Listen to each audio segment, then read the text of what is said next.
So guys, in this video, we are going to start with the illustration number 2. What does this illustration says? This illustration says a company invited applications for 10,000 equity shares of rupees 50 each, payable on application rupees 15, on allotment rupees 20, on first and final call rupees 15. Applications are received for 10,000 shares and all the applicants are allotted the number of shares they have applied for. And installment money was duly received by the company. इस question का क्या मतलब है? इस question का ये मतलब है कि जितनी भी एप्लीकेशंस आपको रिसीव हुई हैं, कितनी 10,000, उतनी की ही कंपनी ने अलॉटमेंट भी कर दी है शेयर्स की. मतलब जैसे कि कुछ 5 लोग थे जिन्होंने टोटल उनकी 10,000 इक्विटी शेयर्स जो है कंपनी उसके लिए अप्लाई किया.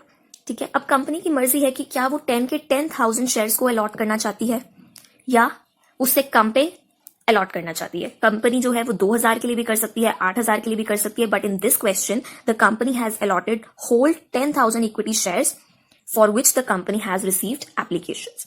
फिर उसकी बाइफिकेशन दी हुई है कि जो 50 है ना बच्चे, वो है आपकी face value. 50 is your face value of shares.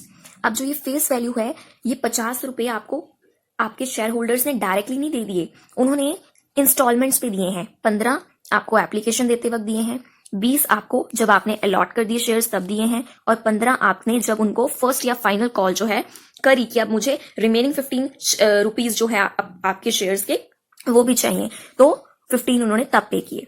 ठीक है, ये पूरे क्वेश्चन का मतलब था. अब हम स्टेप बाय स्टेप जो है इसकी एंट्रीज को समझेंगे. सबसे पहले तो गाइस हम बात कर रहे हैं, हमारे पास एप्लीकेशंस रिसीव हुई. अब एप्लीकेशंस रिसीव हुई हैं तो हमारे पास क्या आया है? पैसा आया ढेर सारा. किससे आया है? शेयर एप्लीकेशंस अकाउंट से. यहां पर आप इक्विटी एप्लीकेशन लिखें तो ज्यादा बढ़िया है, क्योंकि ये इक्विटी शेयर्स की बात हो रही है. ठीक है, तो आपको पैसा जो है इक्विटी शेयर एप्लीकेशन से रिसीव हुआ है. कितना रिसीव हुआ है? आप हमेशा ना यहाँ पर ब्रैकेट डाल के कैलकुलेशन जरूर डालें, और नीचे नरेशन तो देनी ही देनी है हर एंट्री में, बट ये कैलकुलेशन जरूर शो करें. 10,000 और एप्लीकेशन पे आपको 15 रुपए जो है रिसीव हुए हैं. आपके पास पैसा आया एप्लीकेशन में, तो कितना आया है? 1,50,000. ओके, नेक्स्ट एंट्री जो है ना वो ध्यान से समझना कि जब आपके पास एप्लीकेशंस आई लोगों की, ठीक है, तो पैसा तो आपके पास आया ही, प्लस आपने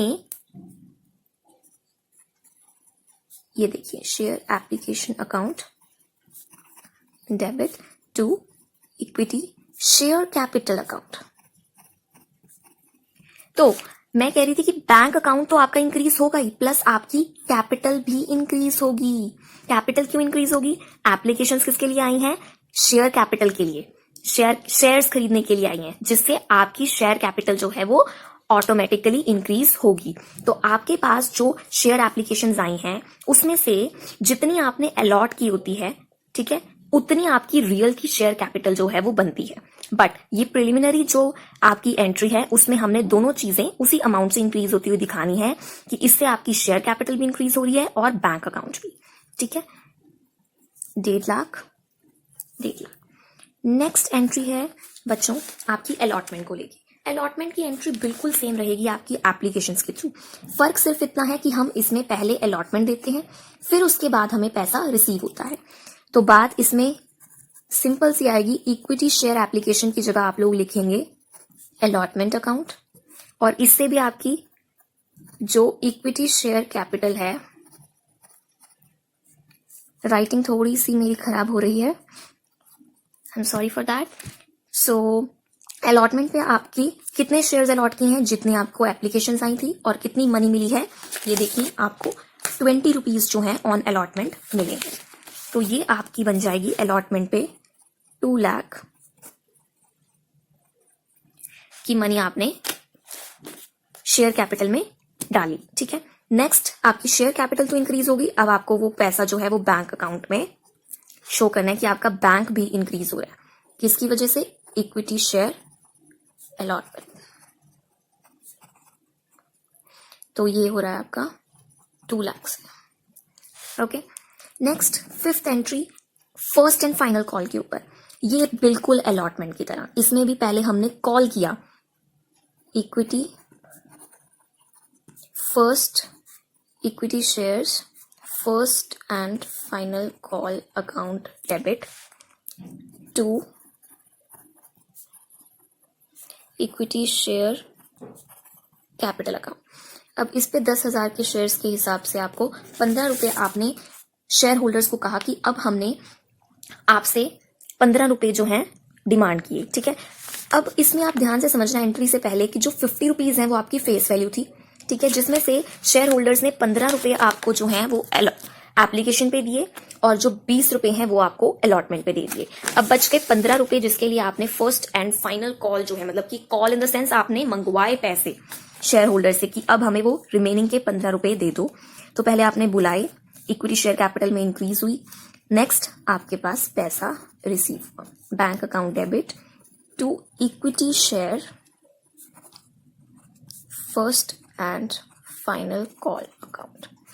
अब ये आपकी 1.5 लाख से अमाउंट इसमें चली जाएगी। तो अब आप देख सकते हैं कि 15 आपके एप्लीकेशन पे आ गए, 20 अलॉटमेंट पे एंड रिमेनिंग इस पे, तो 50 फेस वैल्यू ऑफ शेयर्स जो हैं वो आपके पास टोटल रिसीव हो चुके हैं। ओके, तो ये आपकी एंट्रीज थी, सिंपल सी। एक बार हम इसको नॉर्मली गो थ्रू कर लेते हैं। इसमें क्या था, 10,000 की आपकी इक्विटी शेयर्स के लिए एप्लीकेशंस आई, 10,000 की ही आपने अलॉटमेंट कर दी, 10,000 के लिए ही आपने उनको अलॉटमेंट दे दी।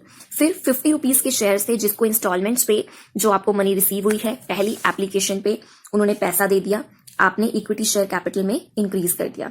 अब इसमें केस क्या था कि जितनी आपकी एप्लीकेशंस में पैसा रिसीव हुआ उतने से ही आपने इक्विटी शेयर कैपिटल इसलिए बढ़ाई क्योंकि उतने की ही आपने अलॉटमेंट यहां पर कर दी थी। इन केस आप उतने की अलॉटमेंट नहीं करते तो ये एंट्री में बहुत से चेंजेस आते जो हम आगे फर्दर क्वेश्चंस में डिस्कस करेंगे। नेक्स्ट, आपने पहले अलॉटमेंट करते हो शेयर्स की। अब शेयर होल्डर्स कहते हैं पहले हमें शेयर्स अलॉट करो, बाकी का पैसा हम तब देंगे। उसके बाद आपको पैसा रिसीव होता है अलॉटमेंट का। वैसे ही फर्स्ट एंड फाइनल कॉल पे केस रहेगा। ये जो कॉल्स हैं आगे आगे क्वेश्चंस में, first call, second call, third call, इस तरीके से भी आ सकता है। मैक्सिमम 3 कॉल्स होती हैं। तो फर्स्ट कॉल पे आपका होगा कि 2 रुपए दे दो, 3 रुपए दे दो, बाद में इस तरीके से ये डिवाइड हो जाती है ये वाली मनी भी। तो इसमें भी यही है, सेम केस, पहले आप कॉल करते हैं फिर जो शेयर होल्डर्स हैं आपको रिमेनिंग पैसा देते हैं। आपने एंट्री में कुछ भी नरेशन में कुछ भी नहीं लिखना है, being first and final call money received, इस तरीके से आपने जो है अब सबकी नरेशंस बनानी है एंड नरेशंस आर मस्ट। उसके अलावा these kind of calculations you have to show in the brackets, these are also must. Thank you so much guys, please like and subscribe my channel if you really liked the way I taught you.